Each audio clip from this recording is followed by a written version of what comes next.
Hi. I'll start off with a quick apology to those of you hoping to hear more about how I managed to get a sales team to actually sell the product that we actually have at Locals, but that will be a case study for another time. What I'm actually talking about today is agile discovery and effective messaging. And I think I got quite ambitious with the blurb that I put into the app. And it's talking about why inserting a product marketing manager into the discovery process leads to better messaging and ultimately more sales. So you can judge whether or not I was actually successful, and feel free to grab me in the coffee break and disagree with me. I've also named it an accidental case study. I did not set out to have more effective messaging and increase sales, although I'm pretty rapt that I can do a case study about it. I'm sure this is a common occurrence for all of us at some point in our product marketing careers, and that is that we had an amazing product launch. Woo! New product, amazing, fabulous, this is the best thing ever. Guess what? This is the easiest sell ever because we have already a base of customers that we know are just going to move from the desktop version that we've got here into an online version of the same product. How easy is this going to be? This is obviously us internally talking about how amazing our new product is and the fact that we have a ready-made base. I'm sure you can all imagine what happens straight after that. Our sales were ridiculously slow. I have fudged the figures here, don't stress. But if you look at the top line, which is obviously our target, and the actuals below, you can see there's quite a discrepancy month on month.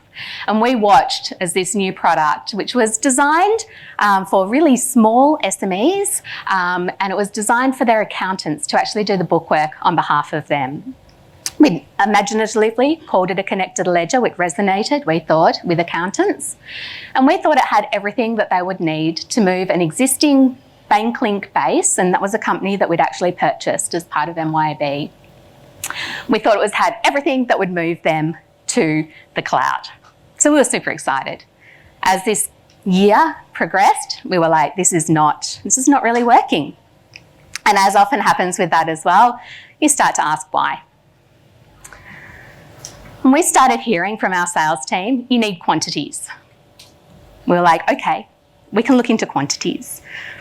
We weren't really sure about it. So for those of you who are lucky enough not to work in the world of small business accounting software, what quantities actually are is it's for farming clients only.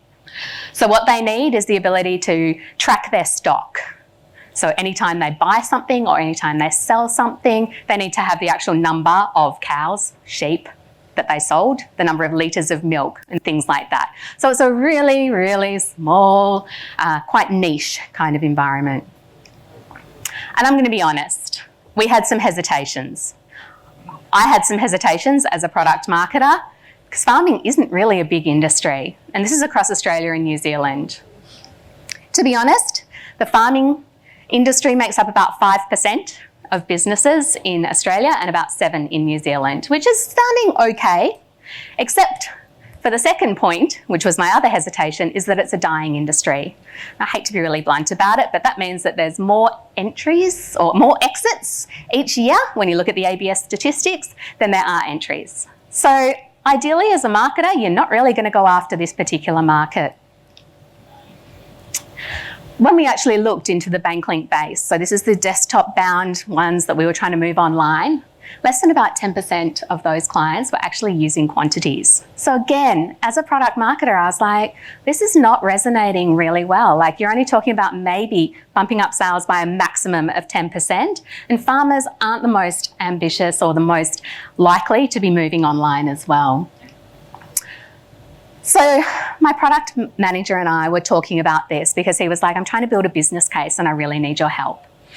And when I looked at it, I was like, look, it's not a big industry, but I guess as well, if we look at 5% of the market in Australia and the number of new entries each year that we have, it's probably a couple of thousand new clients. Less than 10% of those clients using quantities, I don't know. Can we make a business case out of it? When we looked a bit further into the data, we did come up with one, however, this might be worth looking into. And that is that of the advisors that we had using this desktop-bound product, 40% of them had at least some clients who were using quantities. So we had some really rough data there. We were like, actually, wonder if it is. And we had our own hypothesis, as you do. I wonder if with those particular farming clients, maybe they're not moving any of their clients until they actually genuinely have a solution for all of them. And so we kind of went, okay, this might be worth having a little look into. For those of you who don't work in an agile environment, this is very roughly what you'll see a lot of diagrams in. And it starts off with this problem or idea. You have a discovery phase, and you can see there that there's user research, there's a business canvas as such, or a business plan, and a technical discovery in this discovery phase. And then you go into things like prototyping, agile delivery, technical excellence, and so forth. And quite often the discovery process, especially at MYB, was very much owned by the product manager and the UX. And so sometimes the discovery process was a little bit more like prototyping and just testing whether it was actually what we were suggesting that we include was actually a full solution. So they did actually go out and do one interview. And for those of you who have been asking, how do you get to be invited to a discovery if you don't know what's happening? Or how do you let product managers who are quite closed about what they want to share with you, how do you get involved in that? And this is where it happens, because you can bring, as a product marketer, you can bring a whole wealth of extra information into a discovery process. And because we were having some ideas about what hypotheses and things we had, I looked at their first interview and I was like, guys, if we're going to do another couple of interviews, maybe it's worth adding some more commercial questions into this. So we're talking about things like, they'd actually pretty much prototyped, hey, these are some quantities, would you use them? And I was like, let's take a little step back before we go into that. And let's start asking some more commercial questions like, have you tried using the connected ledger? If not, why not? Or what is it that you're actually trying to do for your farming clients that our new product isn't doing for them? Is it just quantities? Is it something else? We also asked them, and I can see the whole table of Xero people just here. We also asked them, hey, actually, Xero's got a solution. Why aren't you putting your clients on that? Seems to be a fairly obvious solution to me. If you don't like us, go with them. I didn't say it like that, clearly. I'm not stupid. So we actually included those sort of more commercial questions into the next round of interviews. And this is what we did. So we talked to clients. The interviews were conducted by UX because they were still a bit like, no, user research is mine. And I was like, that's fine. I just want to sit in the room. It was also very convenient that with rural clients, they tend not to be people that you can go and easily visit or the company's willing to. So we set up a whole lot of phone interviews and things like that. So it's much easier to be like, oh, there's just one other person, and that one other person on the phone call is an entire room full of people. But, the way you get around it. Like I mentioned, we added additional more commercial questions by including a product marketer into it. And I think one of the big things that when they sort of said, oh, why are you asking these questions? And I said, because I'm all for you having more users of your product, but I also want to increase the sales of that. And that's how I am judged as a product marketer here at MYB, is the number of sales and the number of clients I retain. The best thing about having all of us then involved in this discovery process was that this group absolutely galvanised. So as a product team, we were like, yeah, this is good. We're finding out a whole heap of stuff that we didn't even know. So this is what we actually learnt.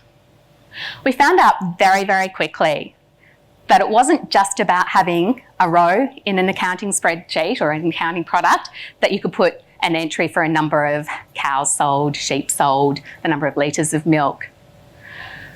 The amounts actually make a big difference in Australia. So if you are under a certain level of size in Australia, then you're not considered a primary producer, and this has massive tax implications. Something that we hadn't even considered as well, that came up pretty quickly when we started asking about the kinds of clients that they would be needing a product like this for, was that they needed a cash flow view. So we hadn't even considered that actually farmers are asset rich and really cash poor, In Australia and New Zealand, absolutely. Which also means that they're a little bit price sensitive. And we found out quite quickly that our competitors were expensive and they were a very big, you needed a fairly decent sized farm to justify the cost. There you go, some insight for you that probably already know. And then we actually proved out our hypothesis. We were like, why haven't you moved any of your clients to this software that we've produced? And they said, I don't want to move any of them until I can move all of my clients. I'm going to do it all in one go, and you can't sort it out for my farming clients, so none of my clients are moving across. So what did this mean for us as an actual product team then? So I said it actually galvanised us. And the idea was that we realised that the solution was more than just adding this column for quantities. It was actually a more holistic rural solution. And we united behind that. So we created a roadmap of things that we actually needed to do. So we worked out that we did need to add the quantities column. But then we also worked out that there's certain GST implications. So we needed to fix the way our GST was calculated in certain situations. And then we realised that actually the cash flow report was the thing that got the accountants most excited about having a rural solution. And we were like, this is it. We've got a roadmap of what we're going to deliver. And then we communicated that. And that's also where product marketing is really beneficial, because we're really good at communicating things. So we went out and we said, hey, this is our new plan. This is what we're going to do. We're going to deliver all of these 5 milestones, and then we'll actually have a solution that makes sense for our customers. What did this mean for me as a product marketer as well? So sitting in on numerous interviews and actually talking to accountants about what it is that we're trying to solve for them meant for me that messaging and positioning became really obvious. What was even nicer about this is I'm sure you've all been in a situation where you've started to position something a couple of months out from a release or a launch, and then suddenly, oh, actually, that didn't make the final cut. You know how we were going to do this? Well, that's been de-scoped. And you're like, okay, well, that doesn't fundamentally change the messaging. I can still keep the same sort of thing. And then a couple of days later, you go, oh, and also actually that thing that your whole messaging hinges on, yeah, we de-scoped that too. And there's nothing worse than going, oh, well, now I'm doing last minute messaging, this is positioning, this is going to be great. But this was so different because all of us were just absolutely sure that we needed to deliver all of the things that we had put on the roadmap. I had absolute faith that this solution would be built. And MYOB is quite a big organisation, and we were quite strategic as well, because some of us reported straight into the heads of product, so the product manager, whereas our marketing reported into a different line. So I could actually go out and tell my managers and their managers that we needed to have this complete solution, while my counterpart, the product manager, was off telling the head of product that we needed to have this complete solution in order to have something that we could actually sell. And then when they met in meetings, they were like, well, Merrin says we need to have the whole solution. And the others would be like, well, James says we need to have the whole solution. And they were in agreement. It was the easiest way to make sure nothing got de-scoped ever. The other really nice thing about discovery and then moving through the agile process is this test and learn process as well. So, you build something, you test it, you get feedback about it, you come back.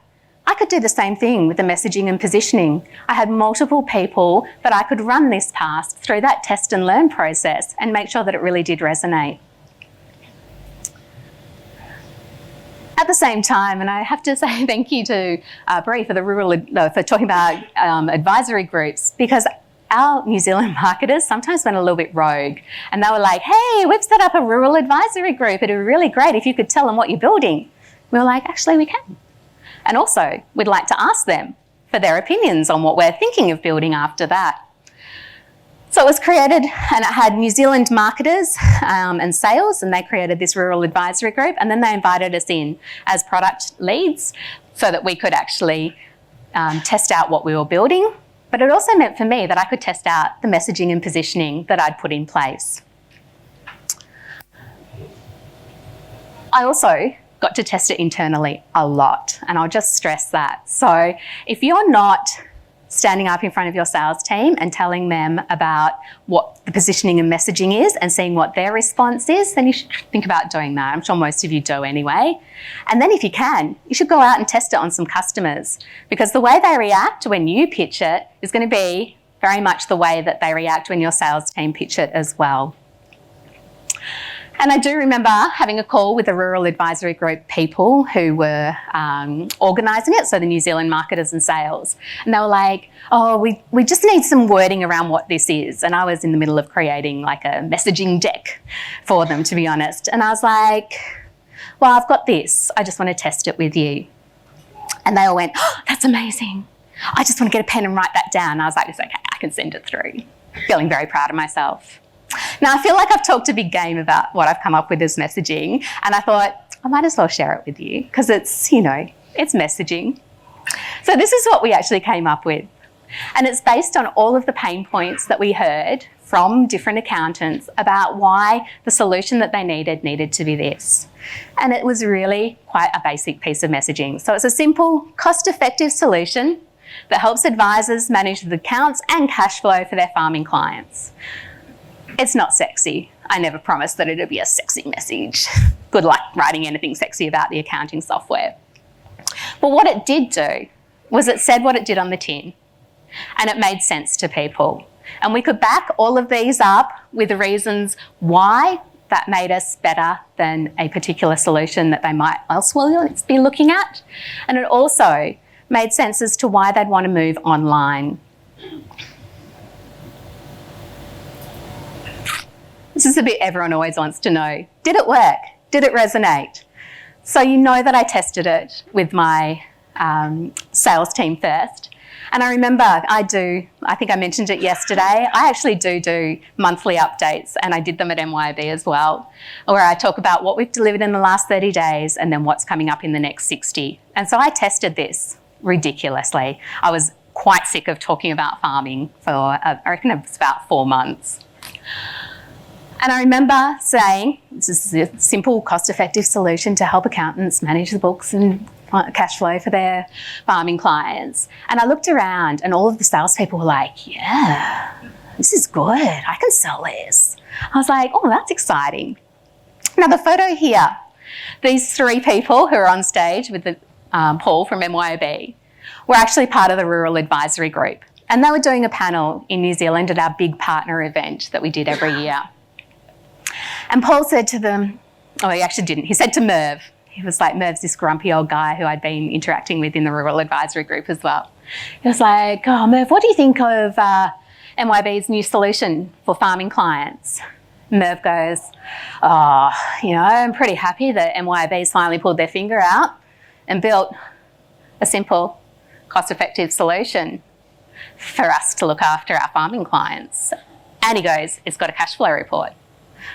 I was like down the back of the room trying to snap a photo of it so I could remember this moment for the rest of my life, because it resonated with somebody who'd heard it a couple of times and he could almost parrot it back to me.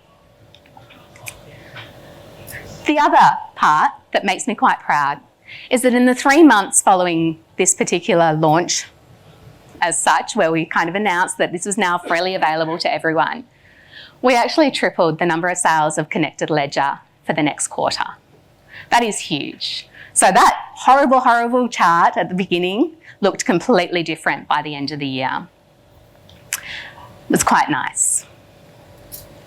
So product marketing and discovery, it's really, really valuable. Get involved. Absolutely. Use this as a reason to have a conversation with your product manager if they're not the least bit interested in having your opinions. And it is purely, you are a more commercial beast normally than your product manager. Stay commercially focused. That is the reason for being part of this. And then sit back and reap the rewards when your messaging essentially writes itself and your sales team are right behind it as well. Thank you.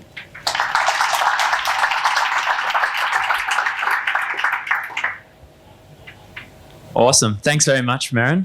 All right, everyone, get your questions in now or never. We've got a couple of minutes to answer some questions. To walk off. I'm like, no questions. There are a couple on here, so okay. People have been listening to my harassing request for questions. So the first one, and you touched on at the start, is, and it's, I guess MYOB kind of, big enterprise, so very relevant to this question, is what advice do you have for someone who's looking to migrate their company from a traditional approach to marketing to an agile approach? From a traditional approach to marketing to an agile approach. There's a lot of really good information out there about how the agile process can help you do better things. But I think the biggest takeaway, particularly for marketing people, is that the really good test and learn part. So if there's nothing else that you adopt from agile, it's the time to think about it to begin with. So doing that discovery and then that test and learn process. So for anyone who's not started that is my probably biggest takeaway about how to move to an agile environment, is just start testing, learning, finding out who you can test things with, and then modifying it as you see fit. Does that answer the question? So when you, here's another question, agile thinking, sorry. So how do you mitigate agile thinking, it's done when it's done, with your go-to-market plan and the product feature launch planning? Yeah, it's done when it's done. It's such a good one, isn't it? And then you end up going, is this done or is this done? And those are amazing stand-ups. I think the danger, so I have certain opinions about the way agile development works, and that is that obviously you start with an MVP. It's an MVP for a reason, and if you don't return to it and you don't continue to build it out, then it's not done. And I know that sometimes businesses move on with that and you end up with like a half-assed piece of work. But if you've done your research properly and you know what a full solution is, then you just have to fight for that. It's a really sad kind of case, and we kind of did it here. So it turns out that MYB actually wanted James and his team to focus on something else, and he and I were horrified because we were like, no, we are hinging the success of this particular piece of software on a cash flow report. And so in the end we said, well, you either have to let us finish that or you have to outsource it. And I ended up outsourcing it, and I was still a product marketer for an outsourced company, which was weird. But we got the cash flow report done, and we got it done the way that we wanted to. So, yeah, sometimes it's just a fight. Does that? If you've got another question about that, come and grab me. Absolutely. Can you share some of the examples of specific questions you asked customers or from your rural advisory group when you were testing your messaging? No, that sounds terrible.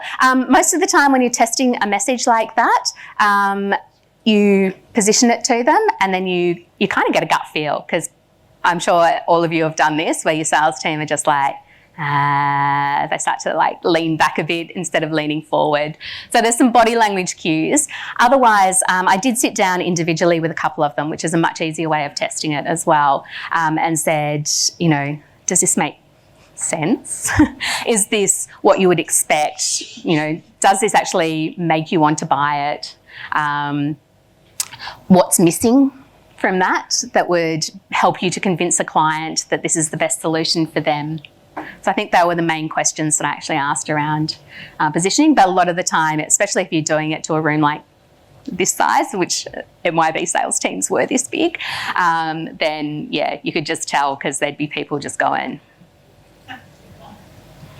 And then, yeah, it was really different when there really were people going, yeah. And I was like, oh, I know. That's what you want. Sales will tell you straight up as well. Test it with your sales team first, because they're definitely your best litmus paper. Yeah, and brutally honest. They are. Are there any memorable pieces of feedback that you've received? Any memorable pieces of feedback, just in general? Life feedback, I guess. Life feedback.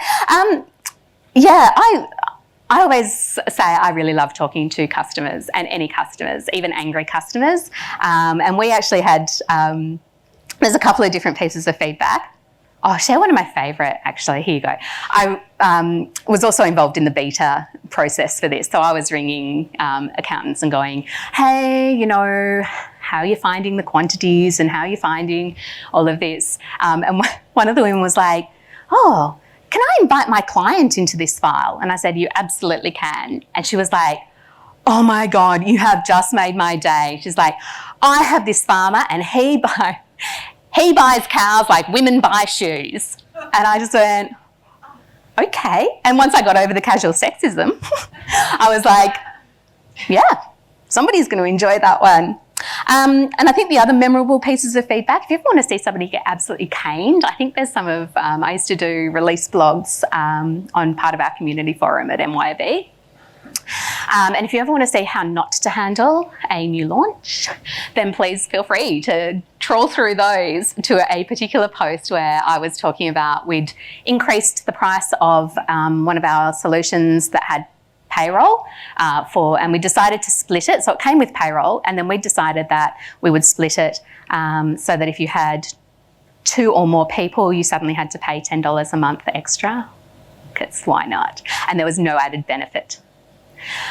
So there was a hell of a lot of feedback there that I was just kind of responding to. Oh, hi, glad to hear you're really angry at us. So yeah, there's been some good feedback. Does anyone? That's all the questions I have on what's it called, Slido. Anyone else got any more questions to overhand? Otherwise, we're about to jump into a panel. So a warm round of applause for Merrin. Thank you very much.